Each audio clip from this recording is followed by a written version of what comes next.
জি, আসসালামু আলাইকুম শেখ। ওয়ালাইকুম আসসালাম ওয়া রাহমাতুল্লাহি ওয়া জি, বারাকাতুহু। জি বলেন। শেখ আমি বাংলাদেশ থেকে বলছি। আমার নাম সাখাওয়াত হোসেন সাকিব।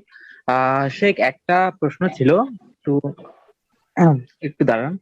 আহ, জি, হ্যাঁ। আসসালামু আলাইকুম শেখ, আমি বাংলাদেশ থেকে বলছি। আমার একটা প্রশ্ন ছিল কি, বাংলাদেশের একজন লোক আছে, তিনি হচ্ছেন মূলত দেওবন্দির কওমি ঘরানা, যতটুকু আমি জানি।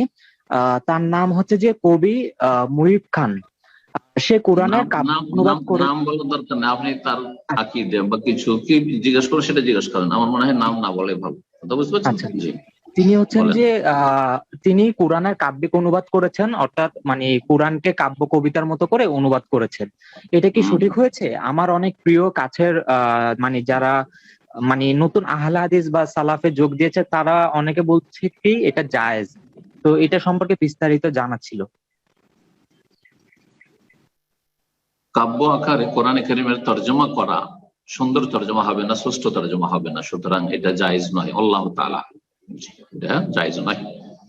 তর্জমার ক্ষেত্রে আরো ওলামায়ে কেরামরা বলছেন যে কোরআনে কারীমের তর্জমা, এই ভাষাটা বলাই ভুল। আসলে কোরআনে কারীমের অর্থের তর্জমা, কারণ আল্লাহর কালামের তর্জমানি করবে কেউ, হ্যাঁ, এটা অসম্ভব। এই জন্য আরব দেশ থেকে যতগুলি কোরআনের অনুবাদ ছেপেছে বা কোরআন কারীমের যে বাংলা বাংলা অনুবাদ ছেপেছে, সেখানে তর্জমা তো মানিল কোরআনিল কারীম লেখা আছে। দেখুন, তর্জমা তো মানিল কোরআনিল কারীম।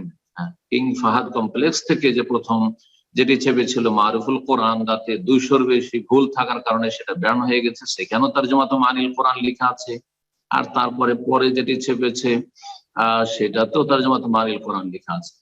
তো তারপরে আবার কাব্য আকারে, কাব্য আকারে এর আগেও, শুধু এই নয়, এর আগেও আমরা ছোটকালে একটি গজল মুখস্থ করেছিলাম, যে অনন্ত অসীম এই বলে যেটা শুরু হচ্ছে। ছোট কালকার মুখস্থ তো, তো এখন আরো এরকম মুখস্থ নেই। তো সেটা সূরা ফাতিহার মূলত অনুবাদ তারা বলে থাকে, এখন একজন করেছেন। তো এগুলো আসলে ঠিক নাই, এগুলো আসলে ঠিক নাই, এগুলো থেকে বেঁচে থাকা উচিত, এগুলো থেকে বেঁচে থাকা উচিত। বাকি সম্পর্কে ফতোয়া সৌদি আরবের হায়াতে কিবার ওলামা থেকে নেওয়া যেতে পারে, কিন্তু আমি যতটা জানি আলহামদুলিল্লাহ, আজ সৌদি আরবের বড় বড় ওলামারা কখনো এটাকে জায়েজ বলবেন না যে কবিতার আকারে কোরআন কারীমের তরজমা করবে না। জি, আল্লাহ যেন বেঁচে থাকার তৌফিক দান করেন।